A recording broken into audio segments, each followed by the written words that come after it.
तर मंडळी, आईचं आई पण हे आई झाल्याशिवाय कळत नाही, हे मला चांगलं समजलं आहे आता. या म्हणीचा अर्थ काय आहे तो.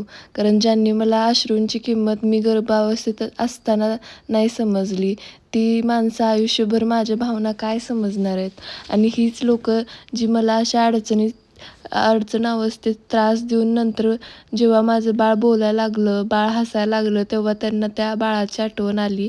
आणि त्याच माणसांना बाळ जेव्हा जबाबदारी बाळाची होती आणि बाळ जेव्हा खरंच सांभाळायला पाहिजे होतं तेव्हा ती माणसं साधं त्यांनी एक फोन कॉल तर जाऊ दे, विचारपूस पण नाही केली बाळ कसं आहे नाही काय. आणि तेच लोकं बाळावर हक्क दाखवायला येतात.